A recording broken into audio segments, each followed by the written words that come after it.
Dun, dun. Pretty much. Put that over there.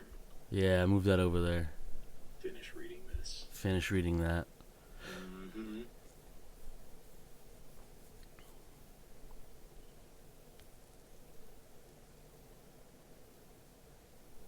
Mm-mm-mm.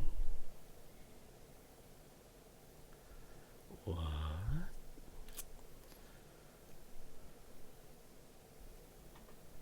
Uh-huh.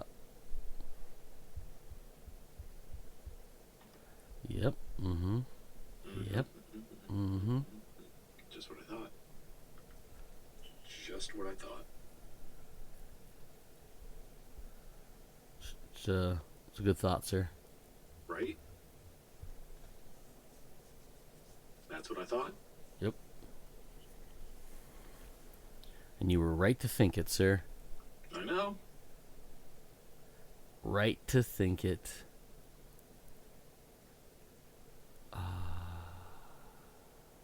Did you ever end up watching that the video clip that I say video clip. I didn't actually clip anything. I just sent you the whole entire fucking video and said, move to 1040 or 2040 or wherever it was. No, it's funny you said that too. Is my computer just caught up on everything, Mm-hmm. and it's like, boom! I was like, "Did Joe send this again?" And I looked at the time. I was like, "Oh, that was yesterday." Okay. That was yesterday. No, I forgot when I got home because we got home kind of late-ish after running errands after work. Errands. Yeah, Adult stuff. yeah, it's super fun. I can't wait to do more of it.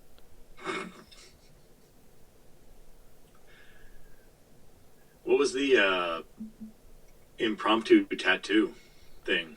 Oh, because Friday 13th, Right. they do like she wanted to get something, and then my buddy's shop was doing something a little different. They were doing basically Halloweenish themed tattoos, but they were like fairly cheap for the size they were. I mean, yeah, okay. Because like usually when you go to do Friday 13th tattoos, they're usually like the size of like a half a silver dollar, a little bigger than a quarter type thing. And usually they make them cheap, anywhere from like $13, like 20 something bucks or whatever, right? So Right. a lot of, I don't want to say more advanced or more sophisticated shops will tend to do theme tattoos like High Noon did, where they don't do the cheap ones, they do cheaper ones. Like the palm sized is what you saw Paige get, a little bigger than the palm size really, was 150. Okay. It's like normally something like that would actually cost you like two something. Okay. And it was two color. It's hard to see from that picture, but there's There's black. a little bit of red in there, I saw. Well, no, it's blood. It's actual blood. Yeah. I was actually wondering that. I was looking at it and I was like, either that's really highly stylized, like okay, you like a little bit of like it looks like blood around the teeth, and then I think around the one of the ears like that. I was like, or that it is blood, but It's blood, yeah. I don't know. Yeah, it's just black with a little bit of gray accent, like on the ears and the whiskers and stuff. Oh, okay. And the eyes, I think, has a little bit of gray around it too. But they had a bunch of different ones, and it was like it's basically one of those things where it's like a first come first serve type thing. Not really because like you can't get they're not like saying hey this one's not available or whatever, right? I don't think they were taking those off the board, but it was That'd like be funny if they were the limited time. yeah, it was basically like they didn't have enough time. Like at one point we were in there at like she finally sat down at like 5 something.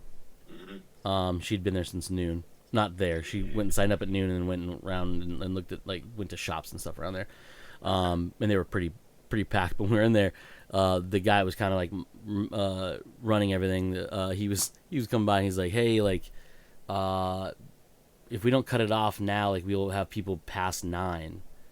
And like so the kind of consensus is everyone wants to stay at least until like midnight. And everyone's like, yeah, sure, why not? And I was like, they were just cranking tattoos out, dude. Damn. It was pretty busy. Sounds like it. Yeah, it was pretty cool. Sounds like it.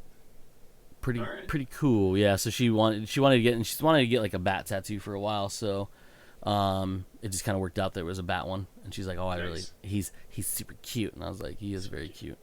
His name is Batster. I saw that. It's like Baxter, but because he's a bat. Mm-hmm. It's Batster.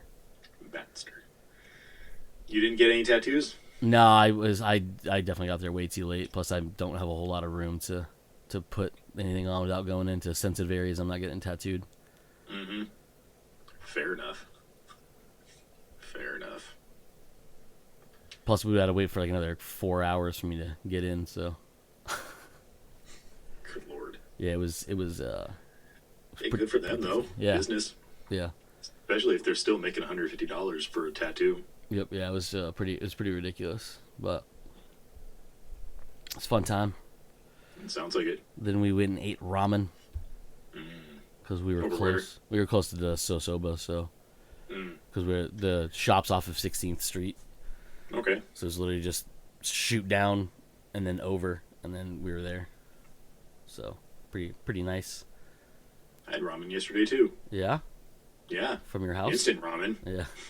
Hey, speaking of which, actually, honest, like seriously, Walmart carries Ichiban instant ramen now. Okay. And it was like the 6-pack for like $5. That's pretty good. Yeah, and I was like, dang, this is like the good instant ramen. Mm-hmm. Like this is like, and it comes in the cool little round fucking noodle pack thing. I was like, dang, why'd they have this? Cool. Yeah, so we bought some yesterday. Kind of excited about that one. Nice. Yeah, I just made Monteron. It was funny because I had a couple of hard-boiled eggs left over from the week, and I was like, oh, I'll make. I just wanted something cheap for lunch yesterday, so I was like, oh, I'll just make ramen. And Fry's sells these like popcorn chicken things, and I was like, oh, I'll throw some popcorn chicken in there. It's funny because they have like the hot, you can buy it hot and ready to go, and so that's what I bought. But when it came time, like an hour before pickup, they sent me a text message saying that, hey, they're out of stock, but we'll substitute this other one in for it. And I read it quickly as just cold popcorn chicken. And it was like, oh, okay, yeah, whatever. It's, whatever, the refrigerated popcorn chicken. Pick it up at 11 because, well, you can't buy the hot popcorn chicken earlier than 11 o'clock, so I still have to pick everything up at 11 o'clock. So I go and I pick everything up, and I'm starving at this point because I don't usually eat breakfast on the weekends. Get everything put away, make my ramen, crack my my hard-boiled eggs, and I throw those in there, and I take a couple of pieces of the chicken, and I throw those in there. I go sit down, take a little bite out of the hard-boiled eggs, take a little bit of ramen. I go to stab the chicken, and it's fucking ice cold. It's frozen. I'm like, oh, wow. I mean, they weren't wrong. It was cold. I guess. Not exactly the way Joe wanted it, but, Yeah, I just figured it was refrigerated cold, not ice cold. I mean, technically that's cold. Oh, they're both cold. It's just a different level of cold. Very true. So basically, had to eat around everything, and then I threw it back into the microwave to defrost them fuckers, and ate them. That's awesome. Yeah. Anyway, that was my ramen experience yesterday. Well, that's cool. So Funko just dropped Alien Funko Pop Series 1. I saw something, I want to say like a trailer or something about that. So they have a xenomorph that glows in the dark, and it's like got the opaque piece over so you can see the skull. When he glows, all the like the inside of the skull glows, and then the drool inside the mouth glows. Nice. Here, I'll send it over. Clicky the button. That's not the right. There we go. Do it. Click it now.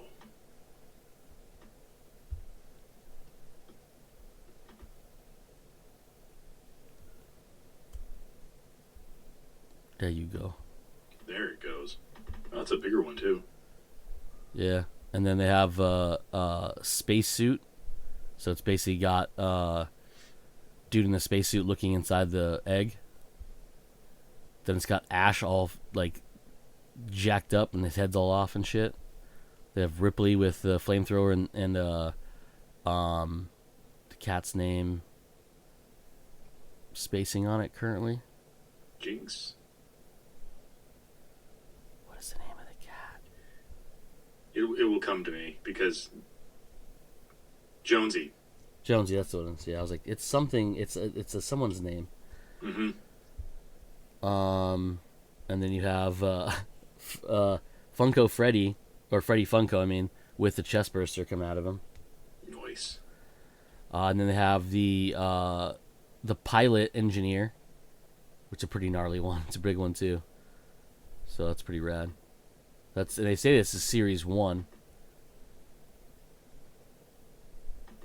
So they're gonna do more. Yeah. I don't know why they call him. Ash looks all creepy. Yeah, I don't know why they call him Series 1 Digital Pop. What does that mean? They are NFTs. Oh, God. Oh my God. Look at the Ripley. It actually says NFT release. What? Why? But it shows boxes. Well, maybe you buy the box. Oh, then you get an NFT? You get an NFT of it or something like that. That is a choice. But what is the NFT? Like, what? I don't. Why, though? Okay, whatever. I mean, I don't care about that portion of it. So is there a non-NFT version that I can get that's not 2,200 pieces? Because the Xenomorph one says the same thing. Actually, or 5,000 pieces. What is that? 5,000 pieces? Yeah, it means it's probably limited to 5,000 or 2,200. Oh. But does that mean the NFT version or like the actual, like Not digital? Because I really hope it's not just that, because I don't want to have to try to buy these that quickly. Well, I'm not gonna buy all of them. There's only like 2 that I would want.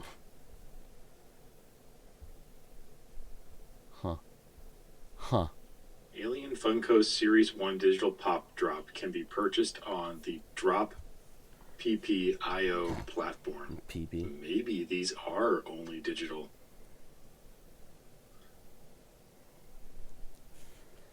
That's stupid. I don't understand it.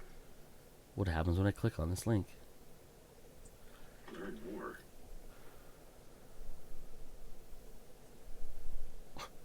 Oh, you scroll down, it goes to So Cartoon collect Network. a digital, land a physical.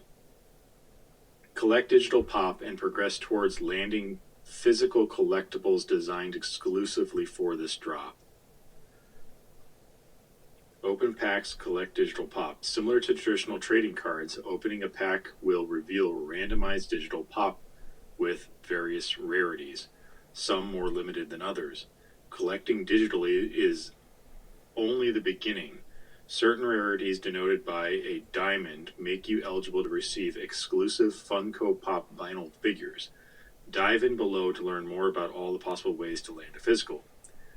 So if I'm reading that right and understanding it, what you're doing is buying a digital baseball card, and some of them, probably limited to 5,000 or whatever it said, will actually be legendary or grail or ultra is what it lists here, and you can get a physical pop I don't like this anymore. if you pull those.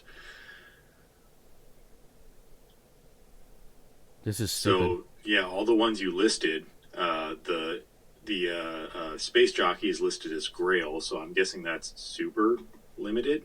Let's see if it says limited to 999 figures. I hate scrolling. The legendaries look like they're limited to 2,200. Is that all of them?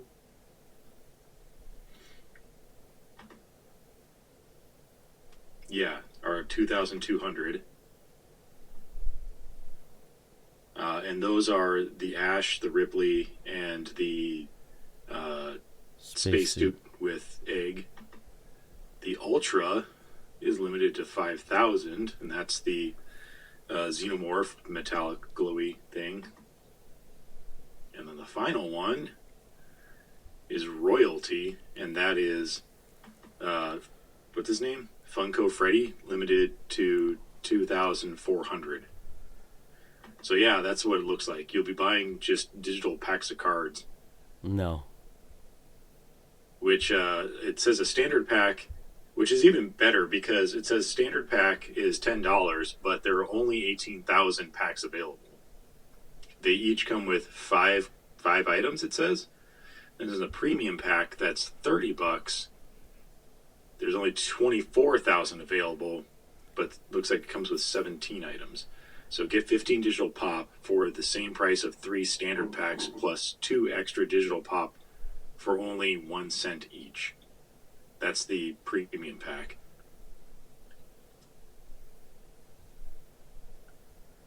Huh. I don't think Right? I like that at all. Right?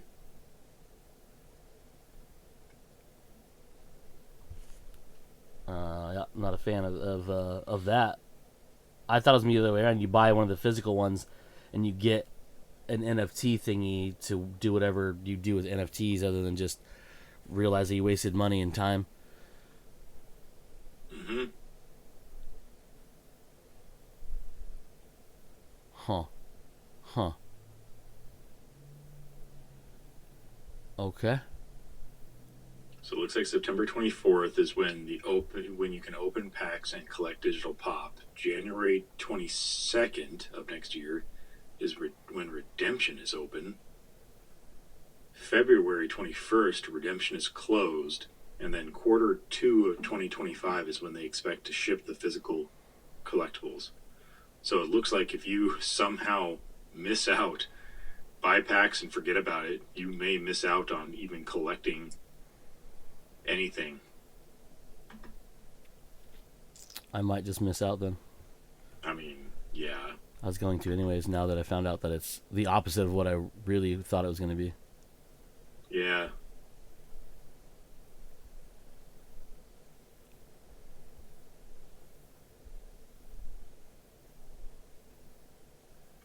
Collecting Grail, Legendary Ultra, or Royalty set after the snapshot will not grant you a redemption token. We advise not opening packs or transferring items for at least 1 hour before or after the snapshot time to be certain they are included in the snapshot. Any items received from opening a pack after the snapshot will not receive a redemption token. Wow. Snapshot in your inventory will occur January 22nd, 2025 at 11 a.m. PT. For every Grail, Legendary, Ultra, or Royalty set in your inventory, you will receive a redemption token to redeem within 30 days for the physical counterpart. Yeah, it just sounds like a clusterfuck. Yeah, it sounds like I don't want to even talk about it anymore. Nope. I'd say Stupid. I'm done. Stupid. Right? Stupid and dumb. What's weird about that too is that it feels like NFT stuff has like died out. So why even do this unless it was something that they had planned doing when NFTs were more popular? I mean, at least this way, I mean, not saying I'm not giving it any credence, but this way at least you're looking at like the fact that you could get something more than just whatever the hell that is going to be used for with NFTs. You at least get you can't have an option to get a physical one. You know, the thing is though, the way it was worded, do you get the option to buy the physical version, or you get a physical version? No, you get a physical version. Okay, so if you get one that's marked the proper way, you actually get one, but then you have a chance. It's just stating that you shouldn't open your packs until after a certain date, because if you do beforehand, you might not get credited for what you pull, which is weird to say. Yeah. Like you could buy early, and if you opened early and still landed an epic, legendary, whatever, and then you get shit on because you opened it too early. Exactly. Which doesn't make any sense. They're going by Santa Claus rules. But then just make it so you can't open early. Like, I guess I just don't understand the stupidity behind that statement. Hey, make sure that you don't open it early because if you do, you might not get credit for it, but it's all digital. Shouldn't you know what I have and just do it? But also, like, why? How are people able to open them before they're openable if they're digital? Yeah, you should make it so that you can't open it before a time that they shouldn't be able to open it. I don't know. Yeah, I don't understand. Another reason why I don't understand NFT stuff. I would say we're too old to understand it, but I don't think anybody actually understands it. Yeah, I don't think I'm too old to understand it. Like, I can definitely understand it if I sat down and really looked into more of a reasoning of why NFTs would be useful. It's just that when you look at it in these cases, it's like, it doesn't make sense to me. Yeah, I don't think I like that at all. Anywho, let's not talk about that anymore. Cause fair enough. Fuck that shit. Right? Funko, you piece of shit. Right? What else do you want to talk about? What do you got for this week? Did you watch the Venom 3 The Last Dance trailer that I sent you? Or sent the group the other day? The other day. Probably not, because you would have said, oh yeah, I watched it. I watched something. I don't remember what it was. Let me pull it back up here. Where is it? Where's my messages app? The one with Dana White? No, it was yesterday. That one's just a funny promo for, which is weird. So this is the thing about that. So that was basically like a kind of an ad for the two things, right? But also like because they were UFC 306 was last night, as of recording of this last night, Saturday, September 14th. And it was the first of like live sporting event inside the Sphere in Las Vegas. Mm-hmm. Which, by the way, if you haven't seen videos, you should probably look them up, and I'll send some to you because they're fucking crazy what they did with this. Because when I say live, the octagon was in the sphere, on the floor, and then the screen that that you're watching on is got animated intros for all the fighters, nice. And then when it's up, you get camera views of the octagon internally, like you would if you're watching like on TV or pay-per-view, or if you're in a normal UFC pay-per-view event live, you see on the big screen because you may not be close enough to see the action. And it was pretty crazy looking, but yeah, they were doing a thing with like a cross promo for some reason with the whole thing, because in the newest trailer it's shown that Eddie and Venom go to Vegas, and Venom gets addicted to gambling. Nice. And so they it's big. The skit between with Dana is basically Eddie breaks in. You can actually hear Venom in the background, like you can in the movie, like internally. And he's basically, hey, like, I want to sign up to fight. I'm gonna fight everyone on your roster. And he's like, yeah, get out of here, crazy person. What's wrong with you? He's like, no, I'm really good. He's like, no, get out of here. He's like, I just need some money. And he's like, get out of my office. And he goes out, and then he hears something. So Dana opens the door, and Eddie has got a full-on like triangle lock on Sugar O'Malley or whatever his name is, and he's like, "Get this crazy guy off me! He's a monster!" And so Dana just opens his wallet and throws a bunch of cash on the ground, and he's like, "Ooh!" And he grabs the cash and he's walking off, and you hear Venom's like, "Ooh, it's a lot of gambling money." I was like, "This is ridiculous, dude." But the actual no, I Venom didn't watch this trailer. I'm watching it right now, though. Yeah. The Venom trailer is the real thing. I just thought that was funny, so I sent it to the group as well. Yeah. What is this weird horse thing? That's Venom horse. Okay. Okay. I accept it. Yeah, basically they have to travel because they're being hunted down by these symbiont dragons. Mm. So basically, as we have found out that obviously Venom is kind of like a one-off in a way, and obviously in the second one he wasn't because of the problems he had with basically the Carnage basically making other versions and things like that, and basically they're like hunting down Venom. So in this one, other symbiotes are sent to the planet to hunt down Brock and or Eddie Brock and Venom, and it's found out that what's awesome about the trailer is the fact that they basically tell you and show you briefly who is sending them, and it's the creator of the symbiotes, which is a character named Null from the comic books, and they show him in the trailer. Briefly, they show a shot as the camera's going through like what looks to be like a haunted forest, and you can see symbiotes kind of like weaving around, and it comes up to a shot, and he leans forward, and he's got this straggly long white hair, and then they're talking about how like he's the thing. But basically there's in it, I don't know how involved Null's gonna be like in the actual movie, because he's not like, I don't know if he's gonna be on Earth or not, but another symbiote named Toxin is gonna be like the main protagonist. There's Venom fish in it, as well as the Venom horse, which is pretty crazy. But in part of the scene, or one of the scenes in the trailer, they show in some kind of stasis field individual symbiotes in a lab, which is again not a great idea, because like, I don't know if you've learned the lesson from Jurassic Park or not, but it's not, if you don't know what it is, you probably shouldn't try to contain it. You should probably just kill it, no matter what. If you can't kill it, put it somewhere else where it's not going to kill you. Right. So anyhow, so that was in there. I thought it was pretty cool that they showed that. I didn't know it was real because I hadn't watched. I sent the trailer to you guys, not watching it yet, because I was gonna wait to watch it with Paige, because she's a big fan of Venom, for some strange reason.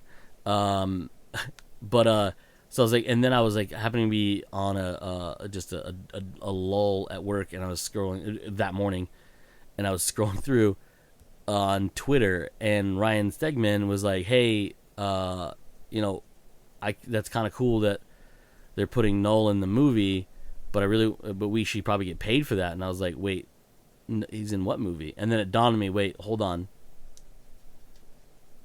is Null in Venom 3?" So I watched it, and I was like, "Holy shit, he is in Venom 3."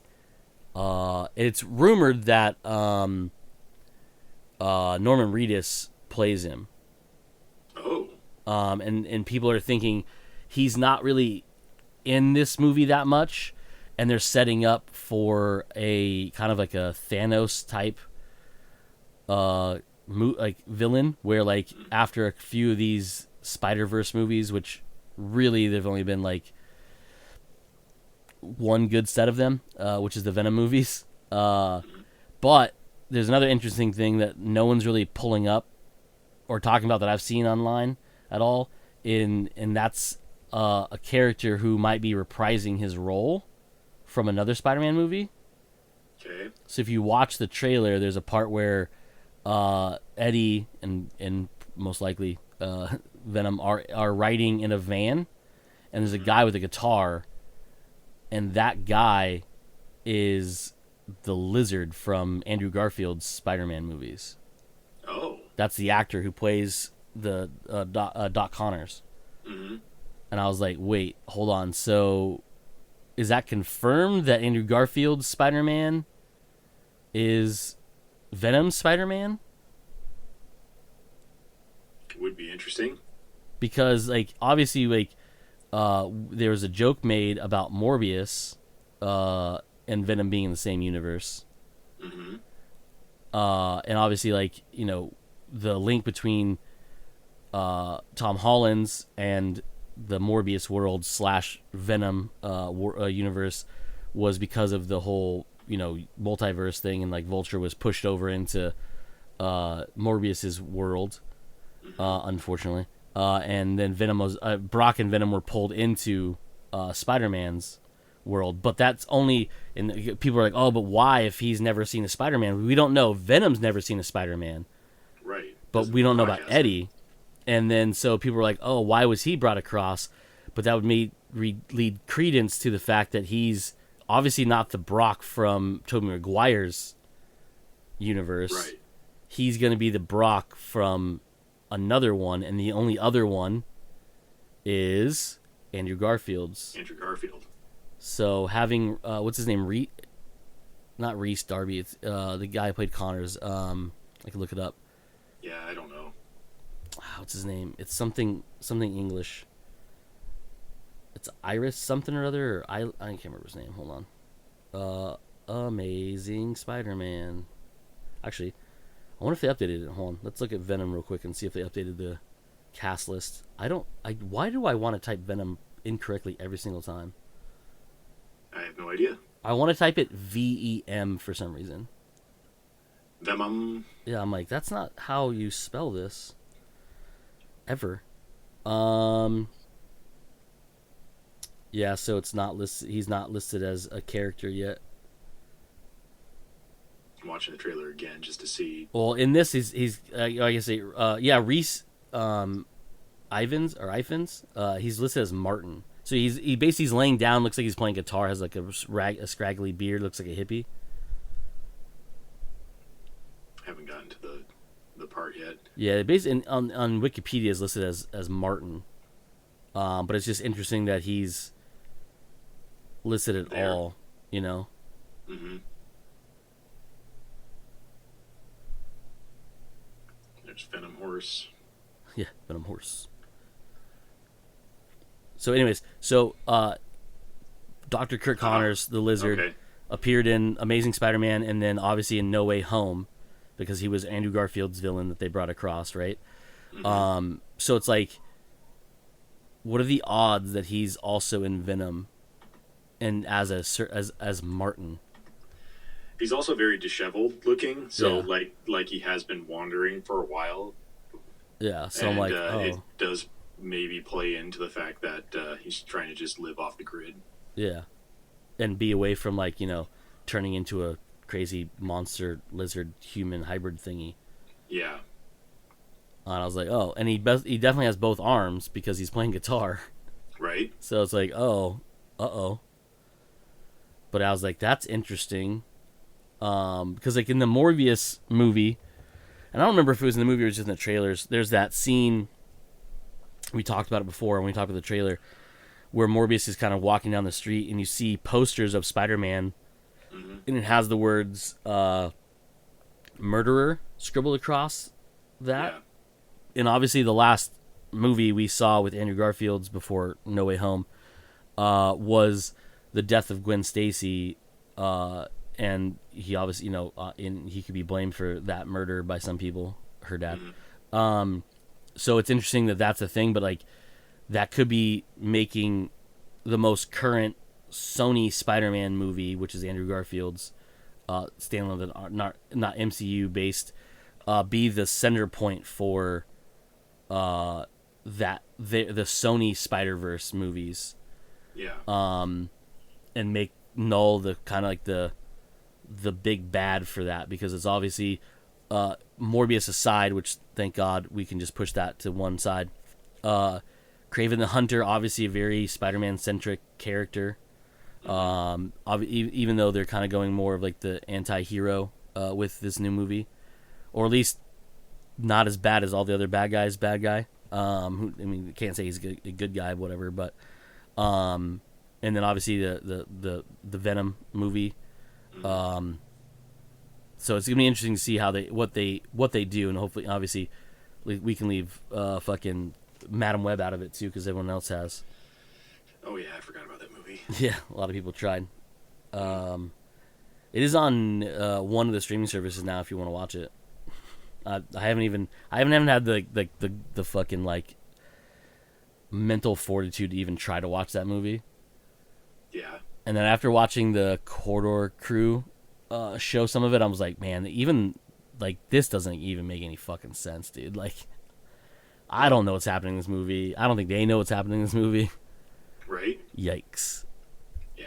No, I have no intention of watching it. Yeah, no. All. Yeah, I'm I just in a weird sick way I want to watch it, but then I'm I also don't want to waste an hour and whatever watching it, because I know it's fucking terrible. I saw the trailers and I was like, this is gonna be real bad. Yeah. Real bad. Disney needs to pony up the money to buy all of that away from Sony, so they can't do that shit anymore. And be like, hey, the only thing you're allowed to do is your animated one, because you keep fucking up live action stuff with Spider-Man, and you're not doing it justice. So, which I don't understand. Like, you have a good blueprint from Disney of like how to make good Spider-Man movies. What is your problem? Yeah, I don't understand. Yeah, man, dude, I don't know if it's because like nobody's really in charge over there and they're just like, hey, let's go, or what, but it's like, bro, you gotta watch yourself. And it could just boil down to the fact that you're right. They're like, hey, we have parts of we can piggyback off of this franchise over here, but we don't really have like a full central idea of the way we want to go with things. So, let's just, have a script written and bring on a director and whatever and just do it. But you're possibly bringing on someone to write a script that doesn't really enjoy or know the original content, and you're bringing on a director that doesn't really know or care about the original content and whatnot, and this is what you get. Yep. Yeah, it's like they're definitely trying to just keep the IP going, but it's like, are you just trying to burn money? Because it doesn't seem like you're actually caring about what you're putting out. Mm-hmm. And it's like, you could have made, not that I want them to do it because they've been doing piss poor at most of it, but you could have made a Spider-Gwen movie. Yeah. Right. There is other characters out there. Why they picked Madam Web of all things to do is like, bro, why Madam Web? Such a, like, in the comics not obscure, but in the movie world very obscure, like pop culture world very obscure. Mm-hmm. Gwen Stacy, on the other hand, not obscure, well known. So you do Spider-Gwen and you can do that in a fun way. Right. And maybe make a good movie and maybe spawn its own franchise that you can then, tie to other things. Mm-hmm. Like Venom and unfortunately things like Morbius. But it's like, no, you're not going to do that? That's cool. Like, why? Hell, this could have been her universe. Yeah, and it could have been. You wouldn't have to include an actual Spider-Man. Like, this could have been Spider-Gwen's universe. Yeah, because, I mean, obviously, you even, in the animated movies, you even said, like, hey, Spider-Gwen is the Spider-Man in that universe, Mm-hmm. Like, there wasn't a Spider-Man that she, like, Miles, there was a Spider-Man that he obviously, like, was interacting with, unfortunately, but, like, he's the second iteration of a Spider-Man in that universe. And, like, Gwen's universe, she is the spider person for that universe. So that could have been your point to have and be like, yeah, let's do a Spider-Gwen. And what a twist that would have been. Like, introduce all of these villains and then, hint that there is a spider person involved, but never show, like, pictures or anything, and then just suddenly be like, bam, Spider-Gwen. He's our spider person. And you're like, what the fuck? You're like, oh, shit. That one way better than Madam fucking Web. Mm-hmm. And, like, I was like, oh, my God. But, yeah, I'm like, that's just... But why, though? But why can't we have that, though? Mm-hmm. Even after the fact, like, your success... I don't know how long the Madam Web thing was in gestation, but, like, it should have stayed there. But Into the Spider-Verse was probably out and about before that even started, right? I mean, it was definitely out before Madam Web came out, so I would imagine that they could have. I would imagine that planning for the Spider-Verse started before Madam Web. Yes. Yeah, so like you could have just Batgirled Madam Web and not let any of us see it. True. You know what I mean? Like, not to be mean, but like, Warner Brothers sank fucking millions of dollars into fucking Batgirl, and none of us are ever gonna fucking see it for the most part. They were basically done with it. They were done with it. It was viewed by internal audiences. Like, it was like other than being like finally completely edited with music and everything, I guess it was done. Mm-hmm. And I'm like, okay, but you could have done that with Madam Web, because anybody in the executive office who watched any of those trailers should have been like, what did we do? Right. Like, I don't even know. I'd have to look up and see who actually made that movie, like the director wise, because that person should never be allowed to make anything anymore. Which is a good question. I have absolutely no idea who made Which is Madam probably Web. good for that person's career, if they're going to continue to have one. Because no offense, but and again, it could have been Sony pulling a Sony and making their own trailer out of it, or trailers out of it. But from what I've read online and seen clip wise, the trailers were pretty accurate to what that fucking movie was. Someone named S.J. Clarkson, and she co-wrote it as well. So she should not be hired to do anything else, because she is not good at things. Wonder what else she's done. Probably some music videos and a couple fucking toothpaste ads or some shit. Madam Web was her first film. Should be last too, but probably not. But otherwise, she comes from television. Something the Doctors, A Week in the West End, Casualty, EastEnders, Footballers, Wives, Bad Girls, she's European. Hustle. She's English. Okay, that's why I'm like, I don't recognize Yeah. Dexter. 3 episodes of Dexter. What season does it say? Is it probably the last season? It says 2009 to 2011. So Spotty at best, like 3. She's like, okay. House looks like 2011. Doesn't list how many episodes. Just says 2011.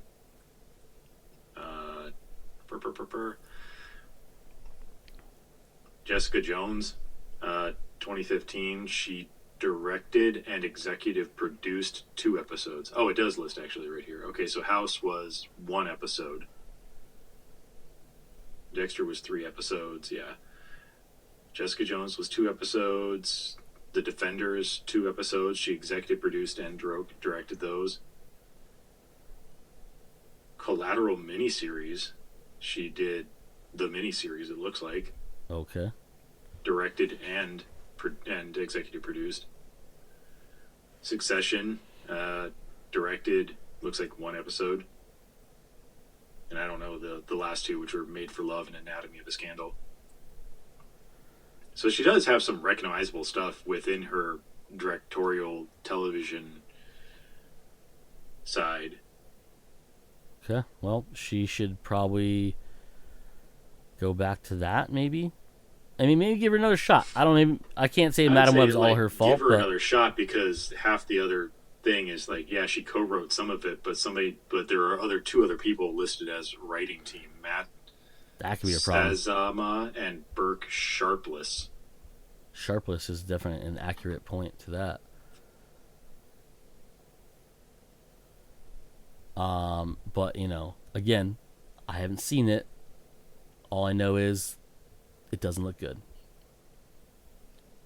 Oh my god. Uh-oh.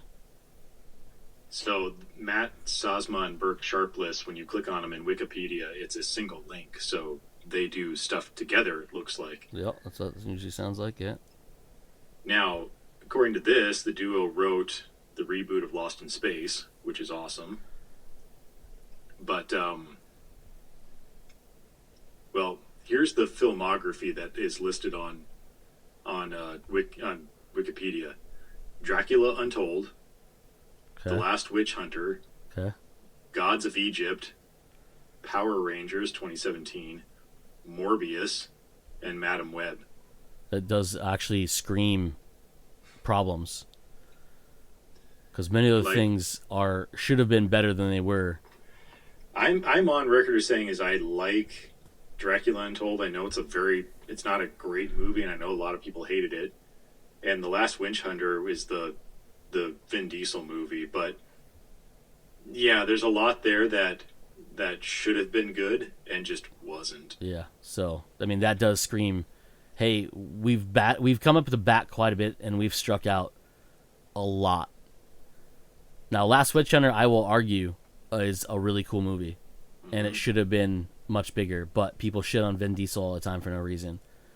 And I do shit on Vin Diesel, but only for his Fast and Furious movies, and maybe that fucking babysitter movie he did. Yeah. What was it called? The Pacifier or some shit like that. Yes, that sounds right. Which is basically just him, Fast and Furious character as a nanny, apparently.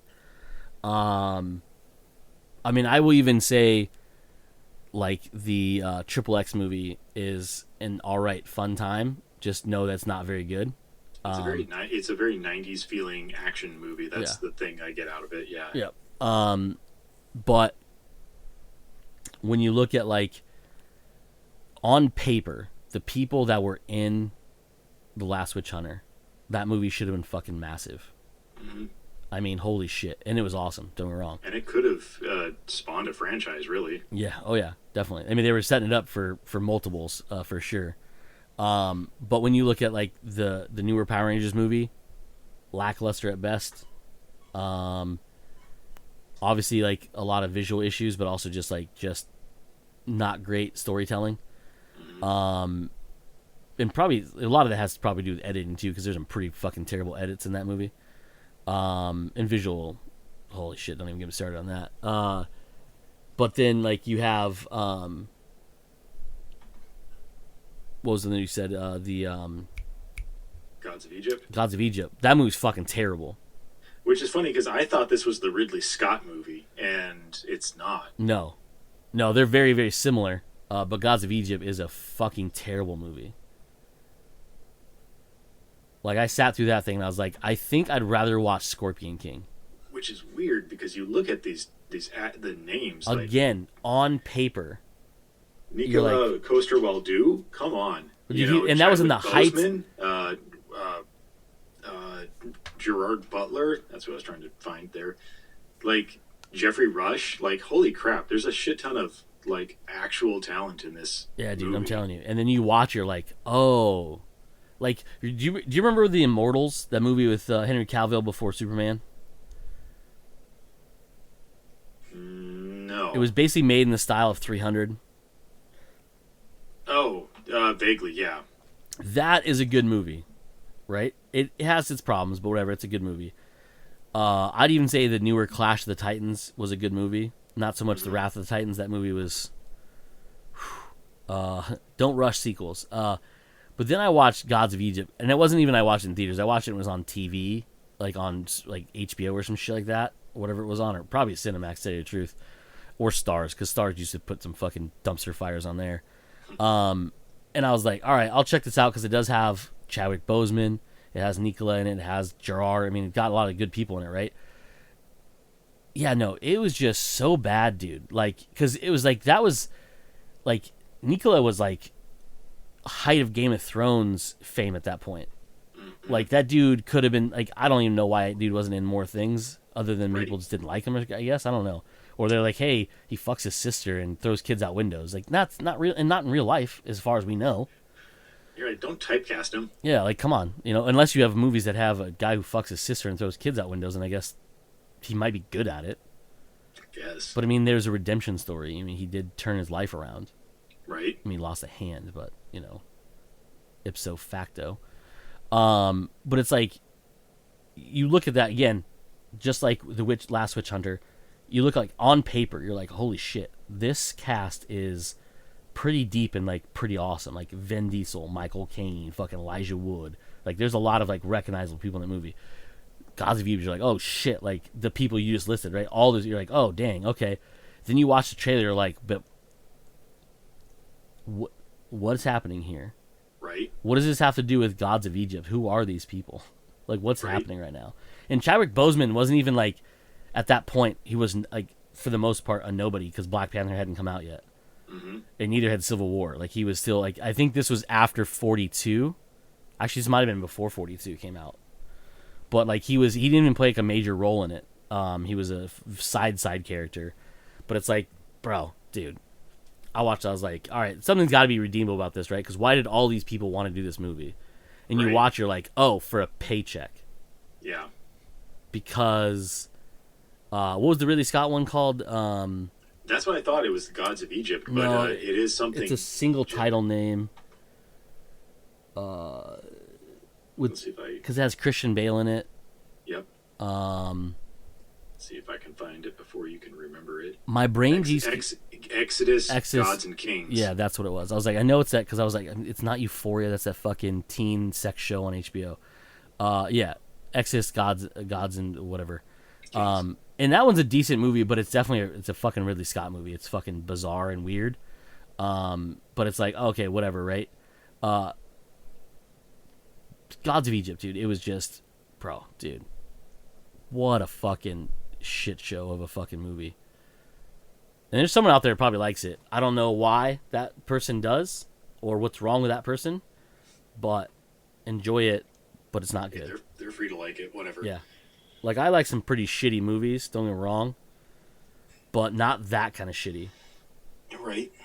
Like, that one is like, when you have that kind of star power and you produce that fucking thing, you probably are working for either modern day Lionsgate or Sony from somewhere, because they do that shit all the time.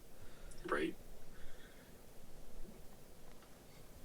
Anywho, I gotta read this later. Chris Pine has a pitch for Star Trek 4, because that shit's never gonna happen. Right. I was reading the thing a minute ago. The best horror movies streaming this month are Stephen King adaptations. Except for when you look at where they're streaming, it's like, I'm not watching Plex. I'm not watching Tubi, so that list can go fuck itself. But apparently the Dark Tower movie almost cost Mike Flanagan a couple of the adaptations. Ouch. Yeah, because like obviously Hollywood was soured by the very lackluster performance of that movie. Which again, one of those things where like the on paper, this thing should have been a fucking home run. Yeah. But McConaughey, yeah. You do what you did to this movie and not explain that it's actually technically a sequel to the books, and people aren't going to understand because you're looking at, yes, there have been millions of people, I'm guessing, have read the Dark Tower series. That seems like a conservative estimate. Yes. So you're like, oh, let's tap into that popularity. Stephen King's popular. Dark Tower is extremely popular. It's never really been attempted, right? Cool. Mm-hmm. So we make this and we try to do something different versus just telling the story through the Dark Tower. We'll make something slightly different, which they made technically a sequel. Because if you know the story of the Dark Tower is technically the Dark Tower, starting with the Gunslinger all the way through to the Dark Tower. That series isn't technically even the first iteration. We don't even know what version of it is, because we find out at the end that once he goes through the door, he essentially resets back to zero and is trying to basically solve it and, like, you know, obviously bringing it to an end, which you can't because, like, there's a lot of people think that, yeah, it doesn't have all the components, right? But also people think, like, if he does do it, does that bring the end of the worlds? And, like, people are like, no, like, the problem is the worlds are like, merging in bad ways. He's trying to stop that from happening so the Dark Tower stays pure and leaves the world separate, blah, blah, blah. Anyways, so when you pay attention to the movie, which does have lots of flaws in it, but whatever, you'll see that he has the horn, which signifies that's the sequel because he gets that at the end before he goes through the door. Yeah. And so this is basically another step forward in his progress, which, if you think about it, that's cool as shit. But there's a lot more going into that you need to know to make that movie make sense. Mm-hmm. But the other half too is they did a lot of weird shit in that movie that doesn't make sense with the whole the portal thing and the weird pyramid thing with the kids and I was like, what the fuck is this? It felt like they sped the timeline up too much. Yeah, and like you're skipping a lot of stuff that like you really need to tell the story, which is obviously like what happens when you take a series of books like that and try to cram it into like less than 2 hours. Exactly. You know, you're not gonna be able to tell a concise story in any way or shape or form you make it. Like there's no way you're gonna make a good storytelling of this in 2 hours with all that content, even if it is a sequel, because that sequel tried to basically do the same thing, try to get from point A to point Tower within 2 hours, and it's like, bro, that's not how this works. A lot of skipping to go. Yeah, there's like a lot. Even if we don't go back and tell the story of like the Wizard and Glass, for example, which is like a prequel story in it, like there's a lot they have to do to get to where they're going. And especially if you're going to bring in some of those characters that you didn't bring in, because they only brought in Jake and they didn't bring in Eddie or Susanna, which, I mean, obviously you shouldn't, because you're not going to tell their stories. But anyhow, so this article is saying that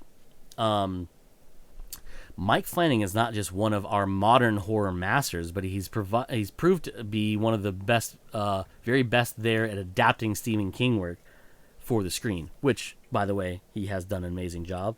Yes. Gerald's Game is fantastic. Doctor Sleep was really good.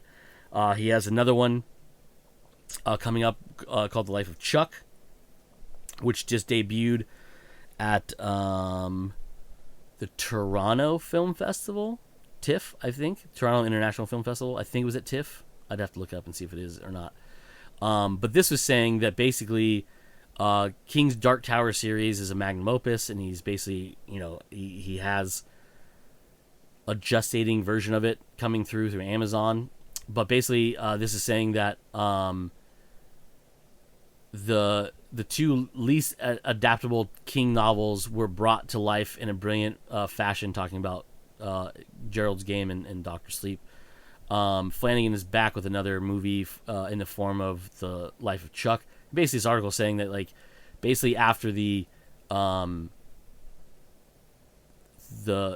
tragedy that was the Dark Tower, that people probably weren't really ready to pull the fucking, the trigger on a new one, especially something that's large and as broad of a outgoing as Mike wants to make it, because he wants to make it multiple things. He wants to make multiple movies and series out of it, or seasons of a show out of it, whatever. From what the last time I heard, I don't know what the plan is right now, because I'm not technically friends with Mike Flanagan, but someday. Right. But yeah, and so this is basically saying, like, hey, like, because of his previous works that he almost didn't get, they gave him Life of Chuck, which at this point, I say this, and we say this a lot of times, if he wants to do something, you probably should let him do it. Right. Like, the dude has a track record outside of that the kids show, the teenage one he did, the Midnight Society, which I haven't watched, but apparently, like, people are like, it's hit or miss, because it's not really, like, as good as the other stuff, because they try to tone it down for kids. All the other stuff is fantastic. And the fact that, like, a company is releasing what used to be a Netflix original or Netflix only movie, Hush, out on physical media for everyone to watch, which is fucking crazy, but awesome at the same time. And also the movie where he met his now wife, which he, I believe, co-wrote the movie with. But I'm waiting for a trailer for The Life of Chuck to come out, because the still images are rad. And I know Joe probably hasn't read The Life of Chuck, which is a novella from the collections of If It Bleeds, which was from 2020, I think, when it came out. I haven't got that far. Yeah. And I just re-listened to it the other day, because I was like, I'm going to refresh my memory on it, which I remembered all of it, so I was kind of proud of myself. Yeah, I was like, oh, okay. But the cast is pretty ridiculous. You have Tom Hiddleston, which is Loki, in it. You have Karen Gillian, who's from Guardians of the Galaxy, amongst other things. Jacob Tremblay, which they quote him from being, or they put him as being from Room, but okay, whatever. You have Matthew Lillard is in it. Mark Hamill appears in the film, as well as Mike Flanagan's son Cody. Nice. Shows up in it as well. So I mean, it's got a lot of good people in it. So I'm kind of like, I'm kind of anticipating this being a good one. And it apparently got really good reception at TIFF. But a lot of things get really good reception at film festivals, because, like, the people who go to those are, like, really big film fans, so, like, they want stuff to be good. Yeah. But, like, Stephen King was there he actually sat next to Mark Hamill. Mark Hamill was like geeking out about it. That's awesome. And then Stephen King followed him on Twitter, which made him even fucking more geeked out. Oh, I bet. Yeah, I mean, I would be fucking losing my minds. Right? But yeah, so I mean, that's the whole thing of that article was like, was the fact that like the movie Dark Tower almost fucked up everything for everybody else. But you know, that's all I had really. Okay. I think that's really it, anyways. Yeah, so I guess we'll call it there. Sure. So we'll say this has been Comes Naturally. We have been Joe. I've been Cody, and as usual, you fuckers just came naturally. Bye.